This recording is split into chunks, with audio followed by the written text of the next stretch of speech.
Bienvenue dans ce nouvel épisode tout en images pour rendre hommage à cette plongeuse d'une rare réussite selon moi sur le plan esthétique, simple dans sa conception mais tellement envoûtante par l'harmonie des couleurs. Le contraste entre le bleu nuit du cadran, le chemin de fer blanc et sa lunette en vert bleu ciel, tout en rondeur voluptueuse et sur laquelle la lumière vient glisser en douceur. Une montre rétro qui invite au voyage, au vol aérien au-dessus du coton nuageux et à la baignade dans une piscine des années 30. Dans les bains de Saint-Josse, par exemple. Dans la piscine de la Villa Ampin, construite par le belgo-suisse Michel Pollack et qui appartient à l'artiste Jean Bogossian, c'est une piscine privée. Ou encore dans la piscine de Bruay-la-Buissière, près de Calais, inaugurée en 1936, celle de la Butte aux Cailles à Paris, pourquoi pas, celle de Pontoise, ou encore bien sûr la fameuse piscine de Molitor. En tous les cas, c'est un régal déjà de la porter à Bruxelles devant ces quelques maisons art déco qui se marient trop bien avec cette esthétique. Alors pour ceux qui n'auraient pas encore reconnu, il s'agit de la Zodiac Super 6 Wolf 53 compression ZO 92-87 dite Baby Blue.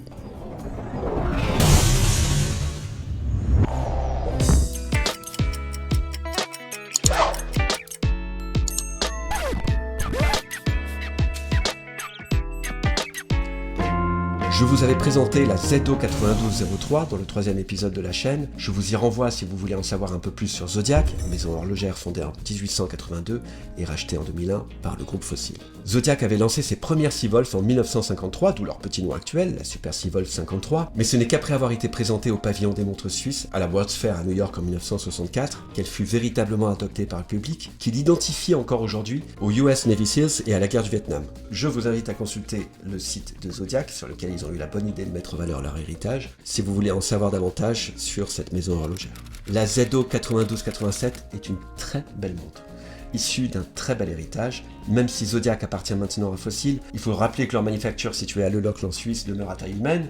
Ils produisent en petite quantité, leurs toquantes ne sont pas toujours disponibles, et leur collection, qui reflète tous les atouts des Zodiac originales, est sur le plan graphique un vrai délice. Regardez toutes ces lignes bien vintage qui évoquent les années 50 et 70 et ces couleurs un peu funky. Pas de montre hommage ici, si ce n'est au modèle antérieur de la marque. Les tarifs, pour la qualité de ces toquantes, leur héritage et leur look vraiment propre à Zodiac, sont très raisonnables.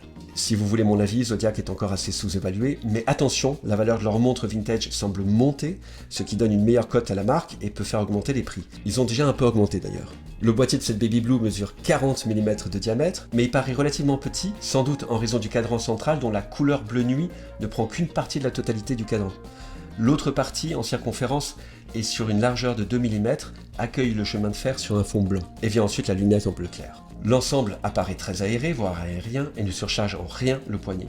De corne à corne, elle mesure 48 mm, c'est parfait pour mon poignet de 18 cm de circonférence, et non pas de 17,5 mm comme je l'avais un peu trop rapidement prétendu dans l'épisode précédent. Je m'étais à la fois trompé dans la mesure et dans l'échelle, du grand n'importe quoi, merci à Julien de Remonte de me l'avoir fait remarquer sans abuser d'emoji moqueur. Son épaisseur est de 13 mm, parfait pour une plongeuse, elle est étanche à 20 ATM. Notez que depuis peu, Zodiac a obtenu la certification ISO pour ses montres. Les aiguilles, index et le marqueur à midi sur la lunette sont couverts de Super Luminova C3. Et Zodiac a eu la merveilleuse idée de jouer sur un autre petit contraste, en couvrant l'aiguille des minutes de PGW9, et donc l'aiguille des minutes a cet aspect bleuté, alors que les autres éléments sont plutôt verts. Le Super Luminova a été appliqué de façon suffisamment généreuse pour pouvoir réaliser ces images ici, mais ce n'est pas délirant non plus, et après quelques minutes seulement, l'éclat lumineux perd déjà de son enthousiasme. Mais bon, une fois les yeux habitués à l'obscurité, on peut y lire l'heure toute la nuit.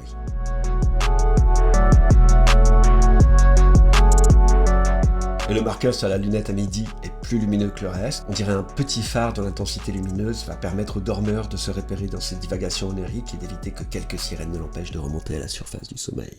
Très rassurant pour les dormeurs profonds, je dis n'importe quoi, je sais, mais nous ne sommes pas sur une chaîne de montres très sérieuse, puisqu'on y parle essentiellement de petites marques. Le calibre est un STP 3-13 qui est une version améliorée du STP 1-11, tous deux clones de l'ETA 2824-2, mais le STP 3-13 dispose d'un régulateur en colle de cygne. Cette pièce supplémentaire permet une meilleure précision du calibre lors du réglage.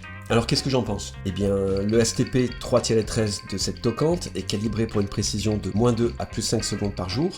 Très bon résultat, suffisant pour obtenir une certification COSC.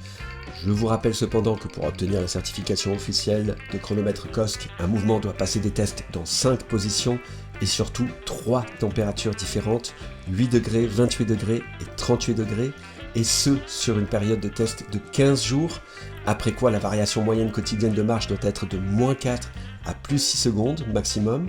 Les tests que je réalise avec mon time grapher chinois font un peu pitié, ils sont beaucoup plus sommaires, mais ça coûte beaucoup moins cher qu'une certification COSC quand même. Et là, je viens de m'apercevoir en parcourant le site de Zodiac que certaines de leurs montres en édition limitée et équipées du même STP 3-13 sont justement certifiées COSC. Pour mémoire, j'avais mesuré la précision du calibre de la ZO 9203 avec son STP 1-11 à -5 + 2 secondes par jour. Elle joue exactement dans la même catégorie que sa sœurette équipée du STP 3-13.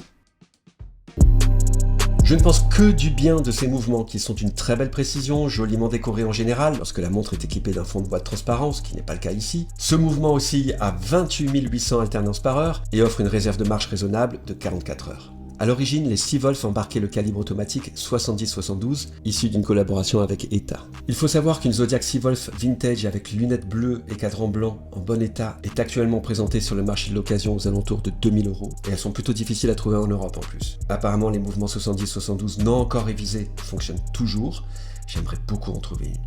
Il semblerait bien que Xavier de la chaîne Dialicious m'ait donné le goût des vrais vintage, mais c'est un univers en soi et je ne suis pas très sûr de franchir le pas aujourd'hui. C'est également très bien d'avoir une montre neuve aux allures vintage, non? On a moins de soucis avec. Et c'est encore mieux quand c'est une marque qui a un vrai héritage. Le verre est en saphir, légèrement bombé et rehaussé par rapport à la lunette, qui elle est en verre minéral. Ce léger décalage par rapport à la lunette donne un peu l'impression que c'est un verre en plexi qu'on a essayé d'insérer ici, et ça lui donne encore une plus belle allure vintage, je trouve.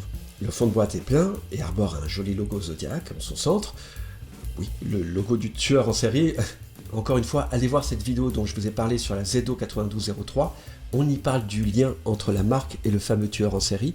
Vous verrez, c'est amusant. Le logo de Zodiac est également gravé sur la couronne et il est appliqué sur le cadran, ce que j'adore.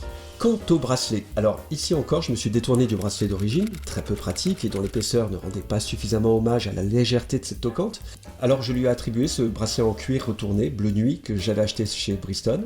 Il lui va parfaitement, mais sachez qu'elle est aujourd'hui proposée en vente avec un très joli bracelet jubilé, particulièrement confortable, qui dispose d'une sorte de système élastique au sein de l'attache papillon, ce qui lui permet de s'ajuster parfaitement à votre poignet.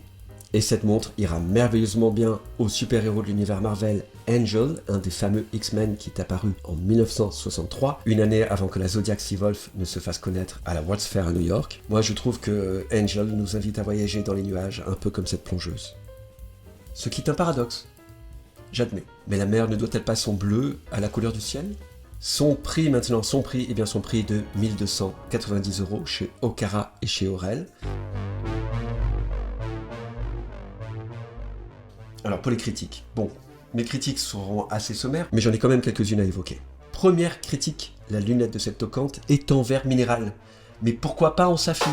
Ceci dit, avec un peu de recul, ça accentuerait bien son allure vintage si la lunette se rayait un petit peu.